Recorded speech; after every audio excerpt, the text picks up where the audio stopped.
Good evening, everybody. This is Brandon Bell with G1NBC NETEX Exchange. I'm happy to sit here and happy to do this interview with Miss. Why don't you introduce yourself to the people?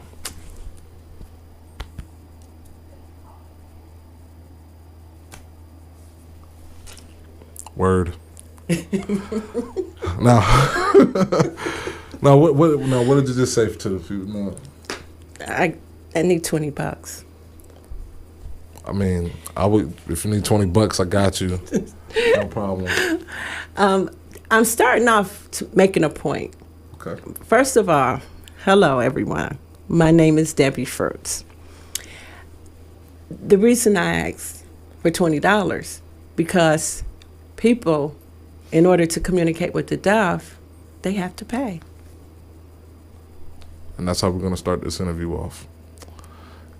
Now, I want everybody to know this interview with Miss Debbie Fruits is very important for everybody to hear. This is a message that's definitely need to be heard to the public.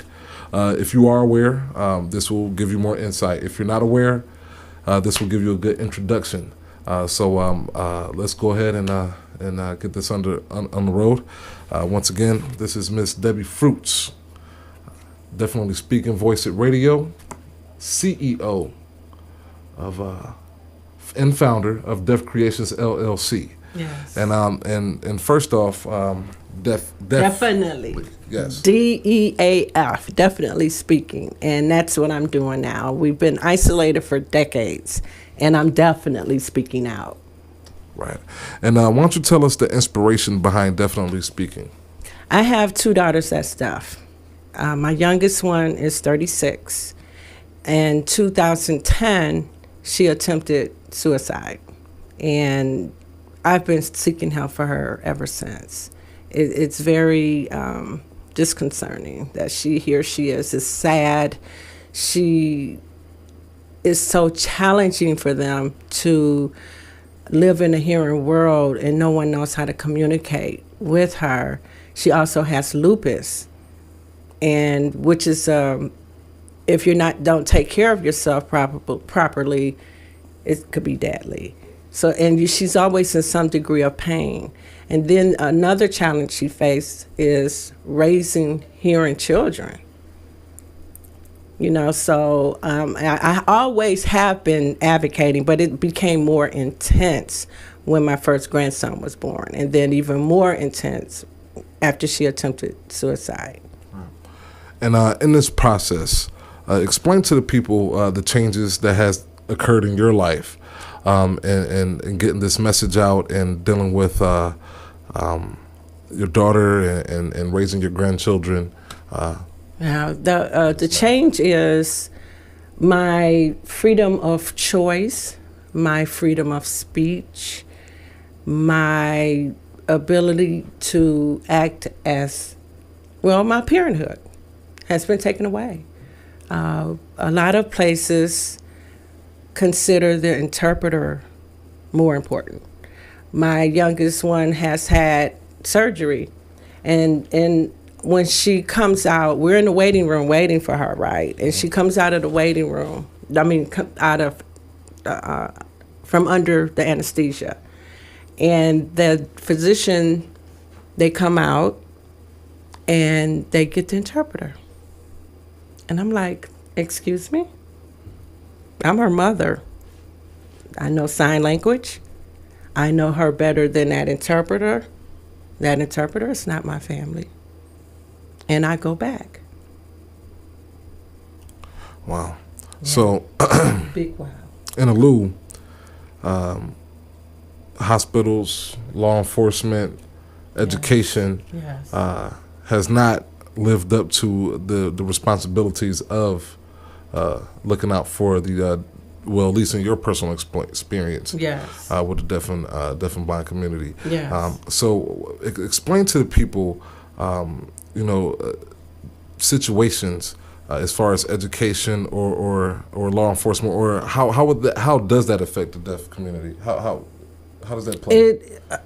In every way, because if you can't communicate with them? How can you help them? And people have created things that didn't happen. And it's scary because our lives, serious situations, we're dependent on that interpreter. And we're pretty much just a paycheck to that interpreter. They could care less. And just say you were interviewing my daughter and I did the signing, so you don't know what I said because you don't know sign language.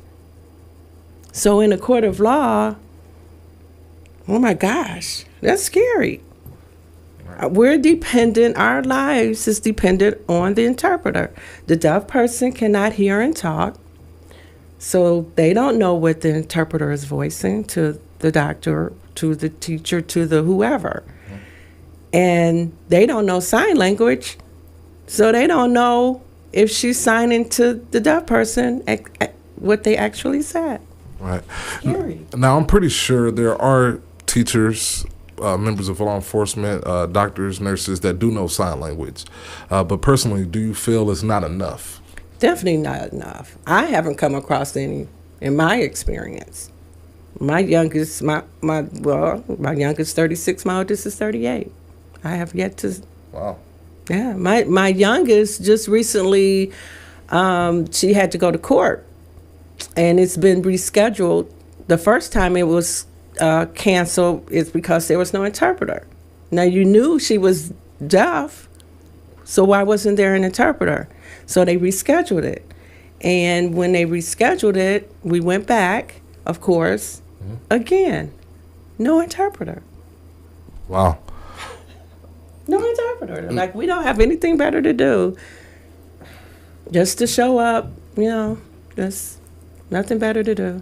Wow. So in 38 years of raising your daughters, you have not at one point in time ran across any public servant that knows sign language? No, sir. No police officer? No, sir. No teacher? The teacher, in the school system they were in, but it was like maybe one or two. One or two? Yes. So, and you mentioned and you have your grandsons. Yeah. So, with your grandsons, have you met any of their teachers? Same thing. It's even more frustrating for me because they don't get it. It's like, what type of environment are you creating in the home if you feel that their children don't need to learn sign language because they're not deaf? Are you serious? Are you really serious? Well, so now, do you feel that it's on the school to start teaching and implementing? Because I know as a kid, I didn't go to a class for sign language. I've never, experienced that. I mean, I didn't go to school with too many, of kids, but I do have family members. Yes. So do you feel that it should be implemented in the schools? Exactly. That's my $1 trillion question. What is so wrong with all the kids learning sign language? What is wrong with that? What is wrong? I don't understand it at all. Right. I say with my daughter's teachers as well as my grandchildren's teacher, if my youngest granddaughter, she's 8. Mm-hmm. Now, if her current teacher learned sign language at 8 years old, you and I would not be having this conversation right now. So, what's the problem? So do you think the Board of Education has failed the deaf and blind community? Big time. Big time. That's what I was saying earlier, that I want to have some fun, but I ain't gonna. But as I was saying earlier, until we found out the mic wasn't on. John. Hello. That the Americans with Disability Act, the purpose of that is to protect those with disabilities. We were born this way. Right. We did not create sign language. I'm not the creator of life. That's God. I do not want his job. I did not write legislation. So, audience, what are we supposed to do? What are we supposed to do? And I know you're doing something. Yes. Why don't you explain to the people what you are doing to get the message out? I started the radio show, Definitely Speaking, and that's just what I do. I speak out, and I'm educated. Saturdays. 5 p.m. Saturdays, voiceofradio.com. Yes. Everyone wants to know, well, a radio show for the deaf. Well, it's tons of us out here that can hear. And there's tons of people out there that have deaf and blind in their family and just don't know where to go, don't know what to do. They're not as outspoken as I am. I'm still holding back. There's some things I would love to say, but I out of respect for the radio station and just, I'm not trying to step on any toes, or we just want to live our life. You just want the right thing done. Right. And speaking of which, it's our human and civil right. Exactly. And I'm sorry I didn't mention this at the beginning, but you also work at Visions of Angels, work with Visions of Angels. Youth Foundation. And shout out to my cousin Sears Mitchell. Hi, Sears. He's blind. Yes. Been blind, and you would not know it. Yes, right? and just the things in his case, things that we take for granted, our bills and things like that. It's like his bills and going to a restaurant and nothing's in Braille. It's like, really? Right. Outside of my office, I'm not going to say where I work, but outside of my office, my room number is in Braille. Right. Never saw a blind person in there. And I know you mentioned restaurants. Audience, ask yourself, have you ever been to a restaurant with Braille on the menu? No. Have you ever been to a restaurant where they have an interpreter? No. And guess what? They want to get a tip. So should a deaf person tip the waiter? How could they? Now, now this comes down to, do you feel that overall as the government, the country, whoever is responsible for education, do you feel that they feel it's just an inconvenience upon the system? Inconvenience? That's telling me that I don't matter. Right. I'm an inconvenience. Well, then, step aside. But what I want to say is, where's the integrity in people?